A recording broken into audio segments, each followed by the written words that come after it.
Alô, comunidade do ICL, boa tarde, Brasil. Começa agora o ICL Urgente com as principais notícias do Brasil e do mundo, sempre 5 horas da tarde.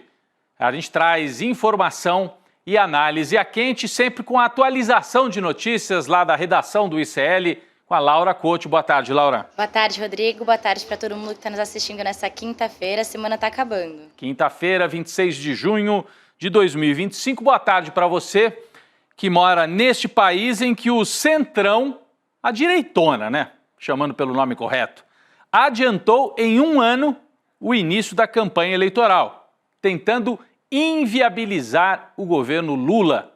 Tudo foi feito às claras. Foi um recado explícito e público para o Lula, do tipo: vamos encerrar o seu governo antes da hora, Lula. O recado veio lá do Congresso Nacional. Bem, o presidente do Senado, Davi Alcolumbre, formalizou hoje a decisão tomada pelo Congresso de derrubar o aumento das alíquotas do IOF, que havia sido proposto pelo governo federal. Então a decisão foi tomada ontem e foi formalizada hoje, assinada pelo Alcolumbre, que é presidente do Senado e, portanto, presidente do poder do Congresso Nacional. Foi uma derrota sem precedentes para Lula e que deve influenciar, inclusive, nos rumos da eleição de 2026, como nós vamos analisar daqui a pouquinho. Mas antes da análise, vamos trazer os fatos, não é? A medida passa a valer, a medida, eu digo, é esse decreto legislativo que derruba a proposta do governo, a proposta do Poder Executivo. Então, a medida adotada pelo Congresso por larga margem de votos passa a valer assim que for publicada no Diário Oficial da União. Com isso, o governo Lula terá que buscar outras alternativas para fechar as contas, para fechar o orçamento. O objetivo do Centrão, qual é? É que Lula seja obrigado a cortar na educação e na saúde, porque se não pode tributar os ricos, vai ter que cortar nos programas sociais dos pobres. É assim mesmo, o jogo está explícito e é esse. O objetivo do Centrão é obrigar o governo a cortar na educação e na saúde e, com isso, inviabilizar a reeleição do presidente Lula. Na Câmara, o decreto do governo foi derrotado por ampla margem. 383 votos a favor do decreto legislativo que cancelou a proposta do Executivo. Apenas 98 votos foram dados em apoio à proposta de Lula e Fernando Haddad. Portanto, preste atenção, 383 do lado do Centrão e do bolsonarismo e 98 votos apenas do lado do governo Lula. Esse é o tamanho da base real de Lula. 100 votos. Né? É PT, PCdoB, PSOL, Rede, um outro deputado aí do PSB e acabou por aí. Então são 100 votos com os quais o Lula pode contar e foram os votos que ficaram do lado dele nesse momento de ataque total do Centrão e do bolsonarismo contra o governo. Então a Câmara derrubou a proposta do Haddad e do Lula. E na sequência, ontem à noite, tarde da noite, o Senado seguiu a Câmara e também derrubou o decreto do governo Lula. O Palácio do Planalto prepara munição jurídica para contestar a decisão do Congresso no Supremo. Você sabe, são 3 poderes no país: Executivo, Legislativo, Judiciário. Se existe um choque entre 2 deles, o Executivo propõe, o Legislativo derruba, e há um entendimento de que essa derrubada feita pelo Legislativo é inconstitucional. Então o governo estuda a possibilidade de recorrer ao terceiro poder, ao Poder Judiciário, ao STF, que tem, né, a prerrogativa de decidir o que é constitucional ou inconstitucional. A Advocacia Geral da União aguarda apenas o aval do presidente Lula para decidir como acionar o Supremo, em que termos acionar o Supremo para tentar reverter esta derrota, né, imposta pelo Centrão no Congresso. A AGU informou que não há ainda uma decisão tomada e que todas as questões jurídicas sobre o IOF serão abordadas tecnicamente depois de ouvir a equipe econômica e o presidente Lula, evidentemente. Mas a ideia de judicialização é defendida pela base do governo, que sobrou dela, pelo menos, né? Pela base de esquerda. Conta mais pra gente sobre isso, Laura Couto. Rodrigo, o ministro da Fazenda, Fernando Haddad, não descartou a possibilidade de acionar o Supremo. Em entrevista ao jornal Folha de São Paulo, o Haddad disse que o governo também considera outras duas medidas para responder a essa derrubada. A primeira seria buscar uma nova fonte de receita e a segunda seria fazer um novo corte no orçamento que, segundo ele, vai pesar para todo mundo. O líder do governo no Senado, Jacques Wagner, ele classificou a derrubada das novas regras do IOF pela Câmara como traumática. Além disso, o senador ele afirmou que o governo estava aberto ao diálogo e que as reuniões eram uma demonstração de que o governo não estava em uma posição de intransigência, Rodrigo. Pois é. O governo Lula sempre apostou nisso, Laura. Normalização, negociação. Só que o outro lado passou uma risca no chão e falou, não tem negociação, não tem normalização. O que tem é derrota, impor uma derrota para o Lula. Já já nós vamos analisar isso politicamente. O presidente da Câmara, Hugo Motta, que é cria do Eduardo Cunha e do Arthur Lira, está aqui, ó, Hugo Motta.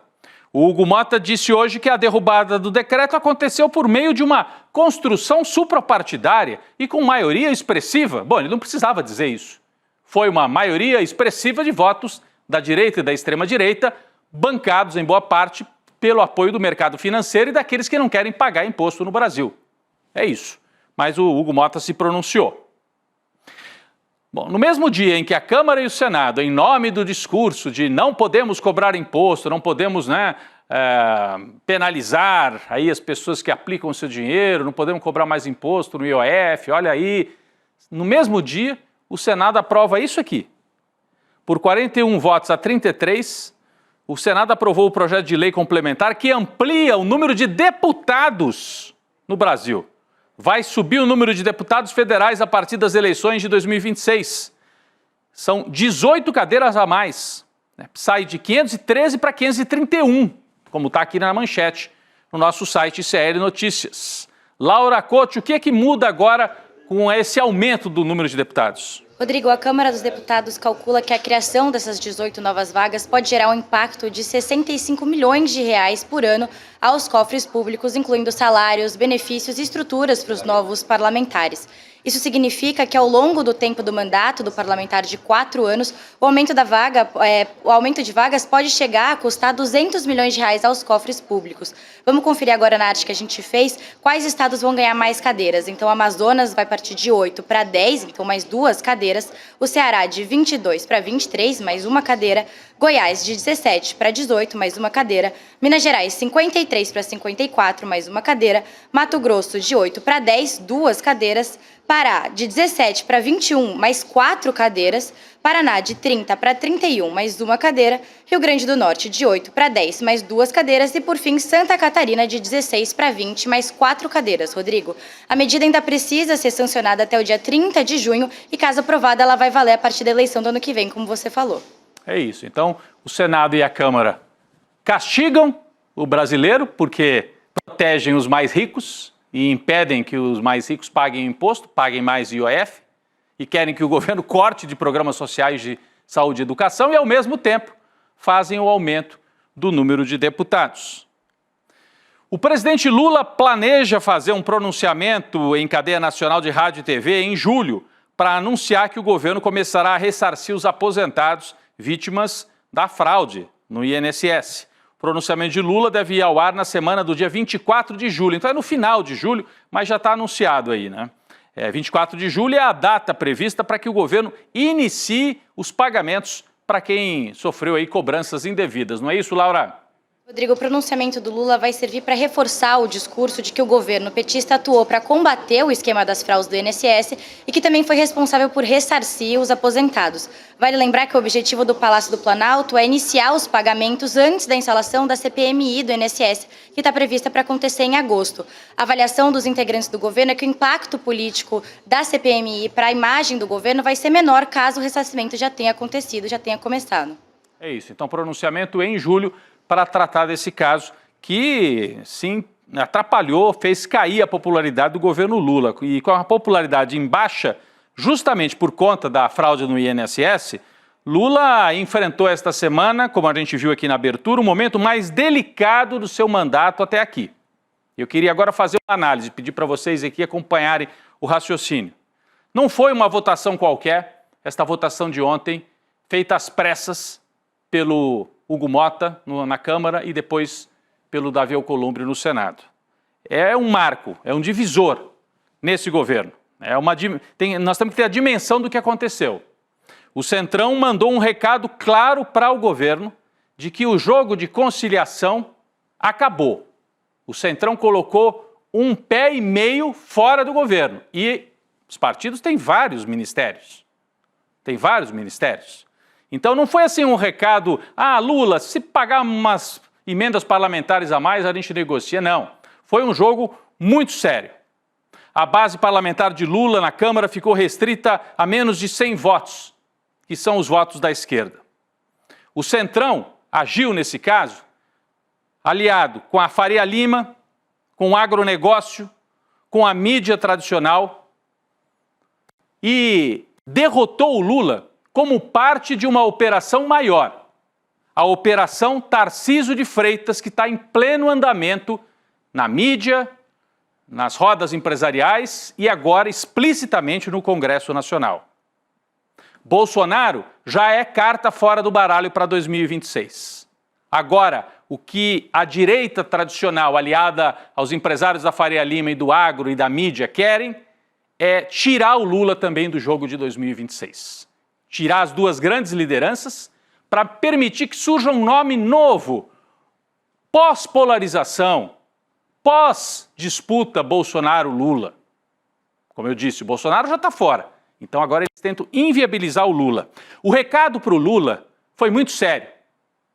Ainda mais com um relator na Câmara que veio do bolsonarismo. O Hugo Motta escolheu a dedo. Qual foi o recado? Lula, desista da candidatura à reeleição em 2026 e encerre sua vida política sem enfrentar uma nova guerra. Lula, você quer ir para a guerra de novo? Você que já passou por cadeia, né, que tem o seu nome aí na história do Brasil com 3 mandatos, 3 eleições, você quer enfrentar essa guerra? Ou você prefere terminar o mandato assim, sem muito poder, né, e evitar um mal maior? É esse o recado que passaram para o Lula. Se você colocar o pé na reeleição, Lula vai ser guerra total. Bom, esse é o recado que eles deram. Resta ver como é que Lula vai ler este recado.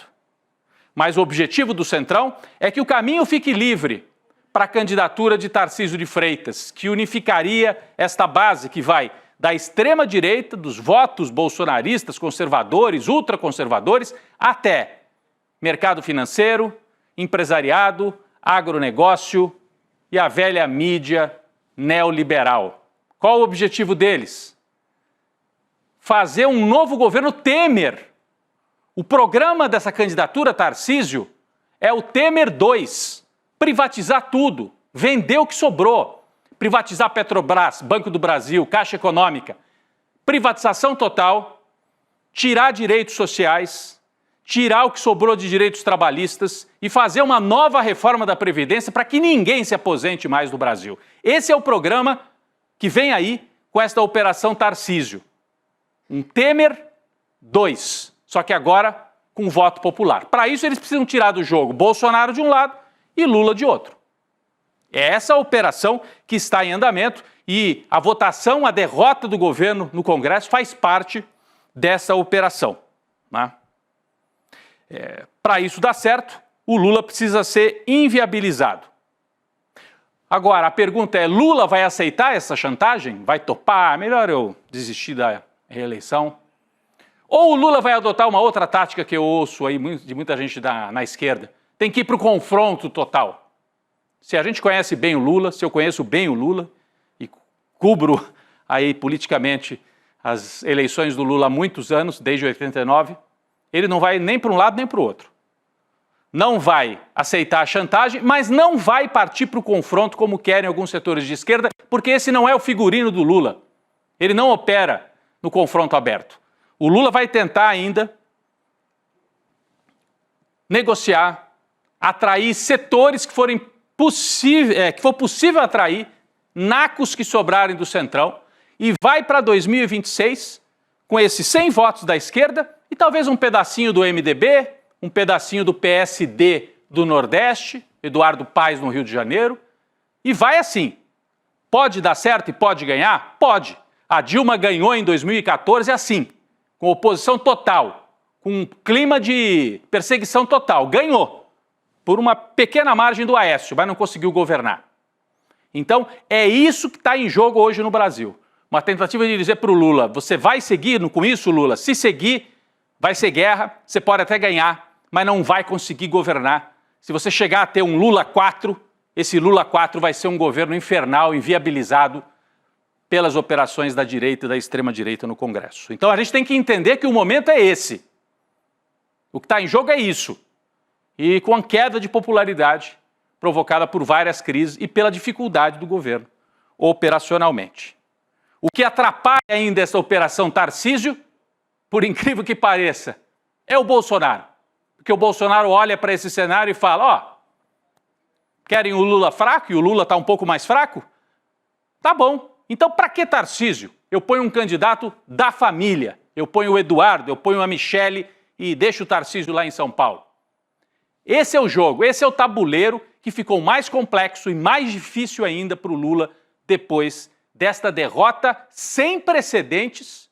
Nos 3 governos do Lula, ele nunca tinha sofrido uma derrota dessa no Congresso Nacional. Então é algo muito sério, não é para tratar como uma votação a mais, é uma mudança. O Centrão passou uma linha no chão e o Lula vai ter que decidir. Confronto, chantagem ou o meio do caminho, que acho que é o que ele vai operar. Negocia com um pedacinho que der para salvar e vai assim até o fim e tenta ir para a reeleição. Bom, pessoal, essa é a minha tentativa de ajudar aqui a gente a entender o cenário depois de um dia tão importante. Depois de um dia tão importante no Congresso e que marca já o início antecipado da eleição de 2026. Vamos voltar a falar de assuntos internacionais. O líder supremo do Irã, o Ayatollah Ali Khamenei, reivindicou a vitória sobre Israel e sobre os Estados Unidos no seu primeiro pronunciamento público desde o cessar-fogo no conflito na última terça-feira. Khamenei negou que os ataques dos Estados Unidos às instalações nucleares do país tenham causado grandes estragos, ao contrário do que afirmou o presidente Donald Trump dos Estados Unidos. Aqui está o pronunciamento do Khamenei. É a primeira vez que ele aparece aí em público depois de muitos dias. Ele disse o seguinte, ó, ofereço meus parabéns pela vitória sobre o falacioso regime sionista e sobre o regime americano. Com todo aquele alvoroço, com todas aquelas alegações, o regime sionista praticamente foi derrubado e esmagado sob os golpes da República Islâmica. O regime dos Estados Unidos entrou diretamente na guerra, no entanto, não obteve nenhum êxito. A manifestação oficial do Ayatollah vem após um período de quase uma semana sem ser visto ou ouvido pelo público. Eu diria que é uma avaliação também um pouco, para não dizer o mínimo, né, exagerada. O regime sionista foi esmagado. Não foi isso. Os dois lados saíram cantando vitória e talvez a verdade esteja aí no meio do caminho, né? Nem Israel conseguiu a vitória absoluta que esperava e o Irã também está longe de ter obtido uma vitória, mas continuou. O regime não foi derrubado e isso já é uma vitória do lado do Irã. Laura Couto tem mais informações. Laura. Rodrigo, o Irã está programando uma visita do presidente Massoud Pezeshkian ao Brasil para o encontro dos BRICS, que está prevista para acontecer nos dias 6 e 7 de julho no Rio de Janeiro. As dúvidas sobre a vinda do presidente do Irã ao Brasil surgiram depois que o país entrou em guerra com o Irã e também retaliou os Estados Unidos. Em pronunciamento, o embaixador do Irã no Brasil defendeu que os BRICS podem ser um organismo importante para colocar a ordem no sistema internacional. Rodrigo. Entenderam, né? Quem estaria vindo ao Brasil não é o Ali Khamenei, mas é o presidente iraniano. Lá eles têm essa duplicidade, presidente e o Ayatollah, que é o líder supremo do país. Vamos falar sobre a guerra, sobre o massacre em Gaza. O primeiro-ministro de Israel, Benjamin Netanyahu, deve convocar uma reunião ainda hoje para discutir o futuro da estratégia israelense em Gaza. Israel está interessado na troca de reféns israelenses para um cessar-fogo na região. É o que ele diz, né? Mas, na verdade, ele quer manter a guerra porque, sem guerra, o Netanyahu cai. No meio desse embate, quem sofre as consequências são os civis na faixa de Gaza. O número de mortos continua subindo e tem ministro israelense defendendo a ideia de bloquear oficialmente ajuda humanitária para a faixa de Gaza. Conta mais para a gente sobre isso, Laura. Netanyahu segue com o genocídio em Gaza, Rodrigo. Nas últimas 24 horas, os ataques israelenses na faixa de Gaza deixaram ao menos 103 mortos e 219 feridos, segundo as notícias da Palestina Wafa. E para piorar, o ministro da Segurança Nacional de Israel, ele defendeu a interrupção completa da ajuda humanitária na faixa de Gaza. Nas redes sociais, ele disse que isso levaria Israel à vitória. Olha o absurdo que ele escreveu. Vamos ler um trecho aqui. A ajuda humanitária que atualmente entra em Gaza é uma vergonha absoluta. O que é necessário em Gaza não é uma interrupção temporária da ajuda humanitária, mas sim uma interrupção completa. Interromper a ajuda nos levará rapidamente à vitória. Na publicação, o ministro também destacou que vai exigir que essa questão seja colocada em votação na próxima reunião com Netanyahu. Rodrigo. Tá sugerindo formalmente o extermínio pela fome, o genocídio pela fome da população de Gaza. Lembrando que o presidente do Senado aqui do Brasil, Davi Alcolumbre, promulgou ontem, no mesmo dia em que impôs essa derrota ao Lula, o Davi Alcolumbre promulgou a lei que define o dia 12 de abril como o dia da celebração da amizade Brasil-Israel. Coube ao presidente do Senado, que é judeu, promulgar o texto porque o presidente Lula não se manifestou sobre a proposta que tinha sido aprovada pelo Congresso. Faltava sanção presidencial. O Lula não sancionou, nem vetou, aí, como diz a lei, foi para o Senado e o Alcolumbre sancionou, destacando que o Brasil abriga hoje uma das maiores comunidades judaicas da América Latina e que essa conexão humana fortalece os laços diplomáticos. Está feito o registro aí, o Davi Alcolumbre faz parte dessa turma entusiasmada com Israel, talvez entusiasmada com o genocídio também, não sei. O Supremo Tribunal Federal concluiu agora há pouco o julgamento sobre as Big Techs. Por 8 votos a 3, a Corte formou maioria e considera que as plataformas devem ser responsabilizadas se não removerem conteúdo após notificação extrajudicial da vítima ou do seu advogado. O ministro Cássio Nunes Marques foi o último a votar e divergiu da maioria. Ele disse que a solução do artigo 19 do Marco Civil da Internet é adequada e proporcional, com liberdade de expressão e pensamento. Então, hoje o ministro Luiz Roberto Barroso, presidente do STF, organizou um encontro em seu gabinete com os 11 colegas magistrados e o objetivo é chegar a um consenso sobre como deve se dar a aplicação desta ideia de que as redes são responsáveis pelo que está postado ali, independentemente de notificação judicial. Vamos ver como é que ficou a votação? A gente tem aqui, né? Pela regulação, ficaram a regulação, Toffoli, Fux, Barroso, Flávio Dino, Zanin, Gilmar Mendes, Alexandre Moraes e Carmen Lúcia. E contra a regulação, André Mendonça, Cássio Nunes Marques e Edson Fachin. Se somou aos dois indicados por Bolsonaro, ficou na minoria. A Laura Costa tem mais informações sobre a posição de Alexandre Moraes nesse caso, né, Laura? Exatamente, Rodrigo. Em um evento internacional de checagem de fatos organizado aqui no Brasil, o ministro Alexandre de Moraes defendeu fortemente a regulação das redes sociais e chamou o modelo de negócio das Big Techs de perverso. Eu trouxe aqui um trecho da fala dele. As redes sociais não são neutras, elas têm lado, têm ideologia, defendem determinadas religiões, atacam outras religiões ou permitem o ataque. Tem viés político e, mais que isso, tem interesse econômico. Não é possível que as democracias continuem possibilitando esse falso discurso de liberdade de expressão para que as Big Techs não se submetam à justiça de nenhum país, Rodrigo. O setor que incide na opinião pública tem regulação, tem que ter regulação também das Big Techs. Quem criticou o julgamento no STF foi o ex-presidente Jair Bolsonaro. Por que será que ele não gostou da decisão, hein? Em entrevista a Auriverde, um canal de direita, Bolsonaro disse que o foco da justiça com o julgamento, esse julgamento que a gente acaba de trazer aqui, é diminuir o impacto de quem usa as redes para se comunicar. Segundo ele, o episódio da facada, ele relembra o episódio da facada de 2018, acabou colaborando para a vitória dele, ele assume isso, e ele disse que as lives naquela campanha foram um diferencial que permitiram a vitória. Ele está querendo dizer que com esse regramento talvez ele não pudesse fazer aquilo que ele fez naquela eleição. Bolsonaro criticou, né, a decisão do Supremo. Como é que a gente pode esperar uma campanha para 2026 com uma rede social censurada? Não tem nada a ver com censura, não tem nada a ver com censura. Mas, realmente, como é que ele vai ganhar a eleição sem poder espalhar fake news, ele ou aquele a quem ele apoiar? Vamos trazer uma notícia aqui importante. O governo federal assinou hoje um acordo entre o Estado brasileiro e a família do jornalista Vladimir Herzog, que foi torturado e morto pela ditadura militar em 1975, pela ditadura que o Bolsonaro apoiou. O acordo prevê uma indenização de 3 milhões de reais e anistia para Vlado, como ele era conhecido. A assinatura ocorreu numa cerimônia simbólica que contou com a presença do ministro da AGU, o Jorge Messias, e um dos filhos de Vladimir Herzog, o Ivo Herzog. Para quem não se lembra, Vladimir Herzog, tá aqui, a gente trouxe algumas imagens, foi assassinado nas dependências do DOI-CODE em São Paulo, em outubro de 1975, durante o período mais terrível da ditadura militar, que durou de 64 até 1985. Está feita aí a reparação histórica desse caso emblemático da ditadura militar. Economia. O IBGE divulgou hoje novos dados do IPCA 15, que é a prévia da inflação do país, que é divulgada mês a mês, Os dados apontam que a inflação desacelerou, diminuiu o ritmo de crescimento dos preços, Ela fechou em 0,26% em junho, a inflação, ou seja, uma desaceleração em relação ao mês de maio, quando tinha ficado em 0,36%. A alta, agora em junho, foi puxada pela energia elétrica residencial, porque houve o acionamento da bandeira vermelha para o mês de junho. Outro item que mais pesou na inflação foi o café, a gente sabe, Quem gosta de um cafezinho e vai no supermercado, percebeu. Laura Couto tem mais detalhes sobre o IPCA 15. Laura. O preço do café continua subindo. Rodrigo, em um ano o café aumentou 81%, ficou 81% mais caro.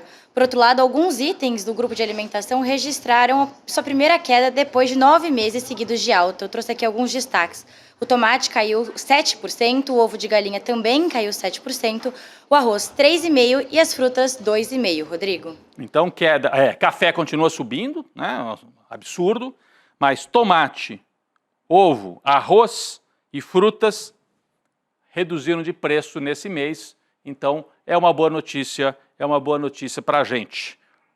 Ainda falando sobre economia, a arrecadação do governo federal com impostos, contribuições e outras receitas totalizou 230 bilhões de reais em maio. Os dados foram divulgados hoje pela Receita Federal. O resultado representa um crescimento real de 7%, quase 8%, na verdade, 7,7%, em comparação ao mesmo mês do ano passado. Então, a arrecadação está aumentando, as contas não estão fora de controle, A economia está melhor, mas há uma campanha, há um cerco ferrenho ao governo Lula. O número mostra aí uma arrecadação recorde para esse período, desde o início da série histórica em 1995. Eu queria aqui trazer também uma informação importante para você que tem filho, parente, irmão, na idade de prestar o Enem. O prazo para o pagamento da taxa de inscrição do Enem 2025 termina amanhã, sexta-feira. É importante pagar a taxa para que a inscrição seja confirmada. Muita gente faz a inscrição e deixa para pagar depois. Então, é amanhã. Você já fez? O seu filho já fez? Seu sobrinho, amigo enfim, alguém da família? Avisa aí, tem que lembrar de pagar a taxa. O boleto de R$ 85 é gerado na página do participante e pode ser quitado por meio de Pix, cartão de crédito, débito ou conta corrente e poupança. Os estudantes do terceiro ano de escolas públicas que concluem o ensino médio este ano estão isentos. Se o seu filho vai prestar Enem esse ano, é importante mesmo conferir. Fica o aviso, a lembrança aí para todo mundo. Pessoal, uma última informação aqui sobre o caso da brasileira que morreu na Indonésia, a Juliana Marins. O presidente Lula disse hoje que conversou com o pai da Juliana, a jovem que morreu depois de cair durante uma trilha no Monte Rinjani, lá na Indonésia. Numa publicação no X, Lula prestou solidariedade e disse que determinou ao Itamaraty que preste sim todo o apoio à família, o que inclui traslado do corpo até o Brasil. Vamos dar uma olhada aqui na mensagem que o Lula deixou nas redes sociais. Ele conversou conversou com o pai da Juliana, informei a ele que já determinei ao Ministério das Relações Exteriores que preste o apoio, o que inclui então o traslado até o Brasil. A regra do Itamaraty é que o Brasil, o governo, não tem a obrigação de fazer esse traslado, mas o presidente Lula está assumindo esse compromisso com a família. A prefeitura de Niterói, cidade de origem da Juliana, também já havia se proposto a ajudar com esse traslado, que é muito bem-vindo, É muito bem-vinda essa ajuda depois dessa tragédia terrível que chocou o Brasil. Eu faço aqui um chamado, pessoal. Vem aí mais uma edição de um dos maiores sucessos da história do ICL, a aula aberta e gratuita Investir para Todos, com Eduardo Moreira. Se você não sabe onde aplicar, veio o dinheiro da restituição do imposto de renda, sobrou algum dinheirinho, como é que eu faço? Então, aprenda no domingo, faltam 3 dias apenas. A aula do Edu Investir para Todos vai trazer, né, dicas de quem conhece por dentro. O Eduardo Moreira tem experiência de quem trabalhou por dentro do mercado financeiro, mas quer ajudar você, às vezes pequeno poupador, pequeno investidor, a fugir das ciladas. Como é que você faz? Digita iclurgente.com.br, aparece um campo, você põe ali o seu e-mail e você fica inscrito para a aula. O pessoal do ICL te avisa no domingo, né, esse domingo agora, olha, é hoje, domingo 8 horas da noite. E aí você acompanha a aula Investir para Todos. Garanta o seu lugar nesta aula, né, acessando agora o link que está aí na tela, iclurgente.com.br. Obrigado a todos, obrigado Laura Couto mais uma vez aqui. Quinta-feira a gente encerra o ICL Urgente. Valeu, Laura. Valeu, Rodrigo. Até amanhã. Até amanhã. A Gabi Varela e o Chico Sá já estão vindo para o estúdio, estou vendo ali atrás da Laura, para conduzir o ICL Notícias, segunda edição. Obrigado, gente. Até amanhã. Não me importa se você tem 40, 50, 60, 70 anos. Sempre o melhor dia para você começar a investir corretamente é hoje. As besteiras que você já fez, sinto muito, passaram. Mas a partir de hoje você pode aprender o que é certo a se fazer e investir com segurança e consistência para mudar daqui para frente. Que é a única coisa que a gente pode mudar. No dia 29 de junho, domingo, às 8 horas da noite, eu vou dar uma aula que você não pode perder. Investir é para todos. Em 1 hora eu vou ensinar tudo o que você precisa saber.